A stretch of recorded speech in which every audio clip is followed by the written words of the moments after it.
இந்த கரூர் சம்பவத்துக்கு பிறகு விஜய் வெளியில் வரவே இல்லை.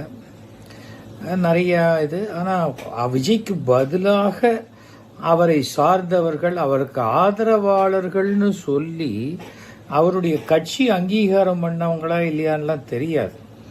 ஆனால் அவர்கள் அந்த தாவேகா அந்த கட்சிக்கு ஆதரவு கொடுக்கக்கூடியவர்கள், இல்லாட்டா விஜய்க்கு ஆதரவு கொடுக்கக்கூடியவர்கள்.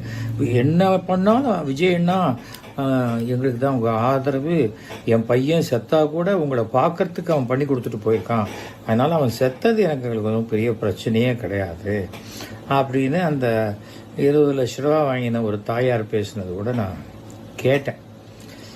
அது மனசுக்கு ரொம்ப சங்கடமாக இருந்தது. பணம் என்பது ஒரு மனிதனை எவ்வளவு மாற்றிவிடும் என்பதற்கு இதெல்லாம் ஒரு உதாரணமான ஒரு விஷயம். இது நிதானமாக யோசிக்க வேண்டிய விஷயம். நாம இல்லை, விஜய் யோசிக்க வேண்டிய ஒரு விஷயம். அரசியல்ங்கிறது மிகப்பெரிய கடல் அப்படின்னு ரஜினிகாந்த் சொல்லியிருக்காரு. எல்லாருக்குமே தெரியும். அது ஒரு ஆழமான புதை குழி, அது சுழல் அப்படின்னு எல்லாம் தெரியும். உள்ளே போனவங்களால வெளியில் வர முடியாது. அது ஒரு புலிவால் மாதிரி பிடிச்சிட்டா வெளியில் வர முடியாது. எல்லாருக்கும் தெரியும். கிட்டத்தட்ட 50 வயசான விஜய்க்கும் அது தெரிஞ்சிருக்கும். அது கூட தெரியாத ஒரு இக்னரண்ட் பர்சனாக விஜய் இருப்பார்லாம் நான் நினைக்கல. ஏன்னா எத்தனையோ சமுதாய சீர்திருத்த வசனங்களெல்லாம் அவர் படத்தில் பேசியிருக்காரு. சுயமரியாதை தான் முக்கியம், பணம் கொடுக்குறேன்னு சொன்னால் நேராக போய் வாங்கிப்பீங்களா, அவன் வீட்டுக்கு போகிறதுக்கு உங்களுக்கு வெக்கமா இல்லையா அப்படின்லாம் கூட சுறா படத்தில் ஏதோ வசனம்லாம் பேசியிருப்பார்.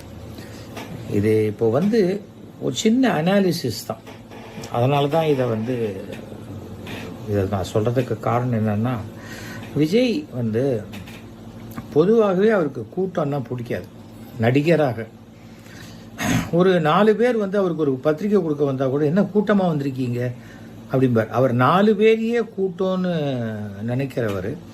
இப்போ பனையூர் பங்களாலையும் அவர் தனியாக தான் வசிக்கிறாருன்னு கேள்விப்படுறேன். பட்டினப்பாக்கத்துலேயும் அவர் தனியாக தான் வசிக்கிறார். கூட யாரோ ஒருத்தர் இருக்காங்க போல இருக்கு. ப்ராபப்ளி இந்த சமையல் வேலை செய்கிறவங்களோ இல்லை எடுபடி வேலை செய்கிறவங்களோ, அவ்வளோதான். நான் வேற ஒன்றும் சொல்லலை.